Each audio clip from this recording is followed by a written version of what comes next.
At 25, your pituitary gland fires growth hormone pulses all night while you sleep. Deep, powerful, frequent. By 35, those pulses are 30% weaker. By 45, they're almost half of what they were.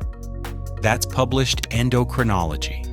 And that single biological fact explains why men in their 30s and 40s train just as hard as they did at 22 and see a fraction of the results they deserve. Peptides exist to fix exactly this, to work alongside your hormones, to remind your own body how to do what it already knows. These are the 5 stacks that do it best. From the safest entry-level protocol all the way to the advanced stack only the most serious guys are willing to research. So where does a smart guy actually begin? Stack 1. The entry stack. 1 peptide, 1 signal, total clarity. This is where it begins. You already know the problem. The pulses are weakening. Sermorelin is the most direct answer to that. It's a modified version of the first 29 amino acids of your body's own growth hormone, releasing hormone. Natural, familiar, your pituitary already speaks this language. Sermorelin just reminds it to speak louder. It works with your existing system completely. It walks up to the pituitary and says, "Fire." Your body does the rest exactly the way it always has. Those pulses then signal your liver to produce IGF-1. That's the hormone doing the actual heavy lifting, building muscle, repairing tissue, increasing strength. Growth hormone is the messenger. IGF-1 is the builder. Sermorelin makes sure the message gets sent clearly. Who is this for? Anyone new to peptides? Guys between 28 and 45 whose sleep has gotten lighter and recovery has gotten slower. Men training just as hard, but building noticeably less. Start here. Build the base first. Everything else compounds on top of this. Dosing. 100 to 300 micrograms. Subcutaneous injection. Before bed. Every night. Timing matters here. Your body's largest natural growth hormone pulse happens in the first hours of deep sleep. Sermorelin amplifies that exact window. You use the rhythm. You work with it. What to realistically expect? Week 2, sleep quality improves. Deeper, more restorative. You'll feel it before you see it. Week 4, recovery shortens. Soreness resolves faster. Sessions feel cleaner. Week 10, visible lean tissue changes begin. Steady, consistent, real. The foundation stack works quietly. That's exactly what a foundation does. Men who last in this game always build the foundation first. Stack 2. The classic stack. This is the most widely used peptide combination in the world right now. There's a reason for that. CJC-1295 comes with something called a drug affinity complex. That complex binds to albumin, a protein circulating in your bloodstream. It keeps CJC-1295 active far longer than similar peptides. The result is a sustained, steady elevation in growth hormone, not a single spike, a continuous signal running in the background. Ipamorelin does something different. It increases the amplitude of each growth hormone pulse. Bigger signal, stronger pituitary response, more total output. One peptide creates the pulse. The other amplifies it. That is the synergy. Why Ipamorelin over GHRP2 or GHRP6? Because GHRP2 and GHRP6 also amplify the signal, but they simultaneously spike cortisol, prolactin, and hunger. Ipamorelin does not. It's a targeted amplifier, clean hormonal profile, minimal side effects. Who is this for? Intermediate to serious lifters. Guys who already have sleep, training, and nutrition dialed in. Men chasing accelerated lean mass and significantly faster recovery between sessions. Dosing. CJC-1295 at 100 micrograms. Ipamorelin at 200 to 300 micrograms. Same syringe, subcutaneous injection. 30 minutes before bed or immediately post-workout. Cycle: 12 weeks on, 4 weeks off. Expect deeper sleep within 2 weeks. Noticeably faster recovery by week 4.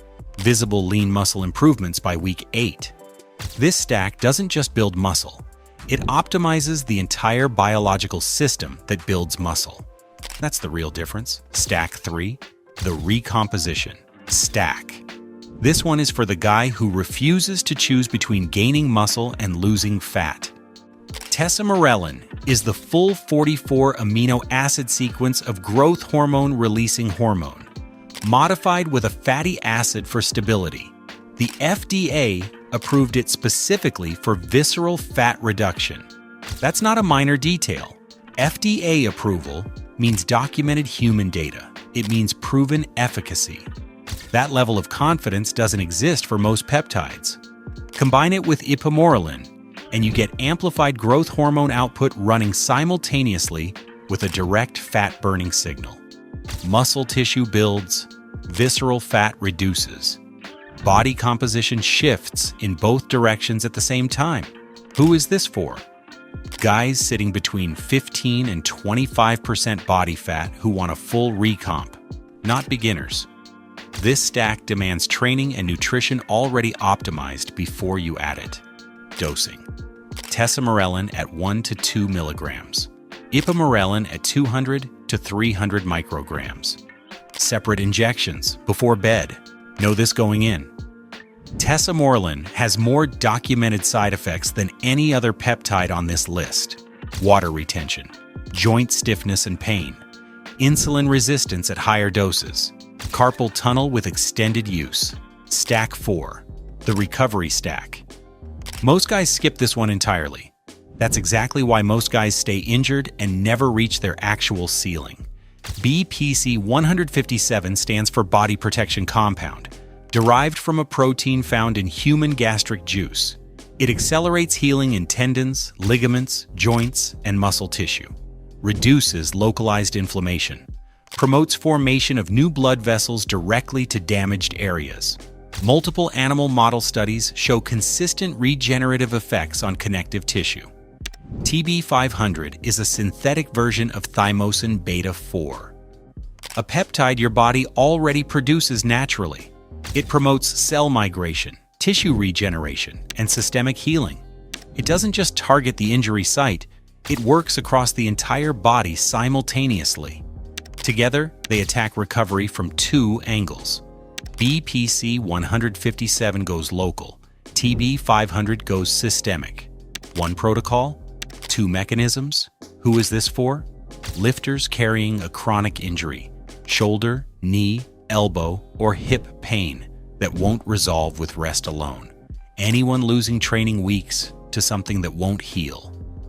Men who know their ceiling is higher, but physically can't train hard enough to reach it. Dosing: BPC-157 at 250 to 500 micrograms, near the injury site or subcutaneously, daily. TB500 at 2 to 2.5 milligrams, twice per week, subcutaneous. Cycle: 4 to 6 weeks. You cannot build muscle, you cannot train. Fix the injury first, then build. Stack 5, the advanced stack. Stop here if you're new to peptides. This section is not for you yet. IGF-LR3 is a synthetic, long-acting version of IGF-1, the hormone that actually builds muscle at the tissue level.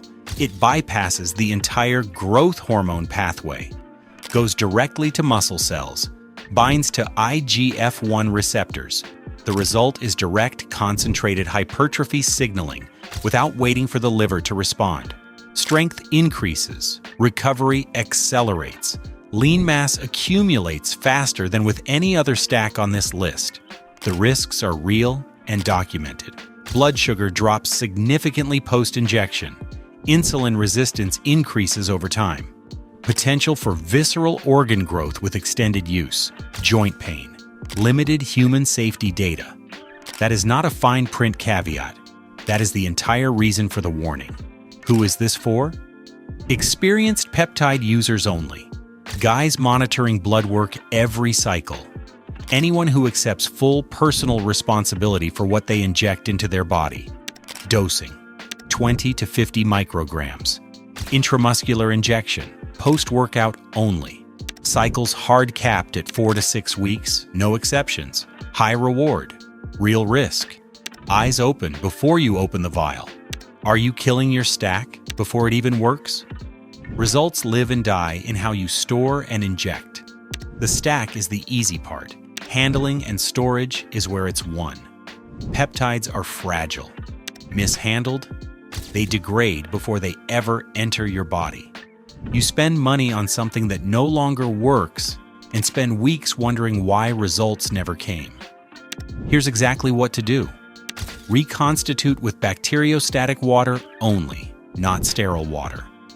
Store all reconstituted peptides between 2 and 8 degrees Celsius. Use a fresh insulin syringe every single injection. Rotate your injection sites to avoid tissue damage. Swab every vial cap before drawing. Never shake the vial. Roll it gently between your palms. 6 steps. Most guys skip 3 of them. Then they blame the peptide. Handling is half the protocol. Treat it that way. Without this, does any stack actually work? One final thing. And this matters more than every stack on this list. Peptides are amplifiers, not foundations. Sleeping under 7 hours every night? No stack fixes that. Protein intake under 0.8 grams per pound of body weight? No stack compensates. Training inconsistently? Nothing on this list closes that gap.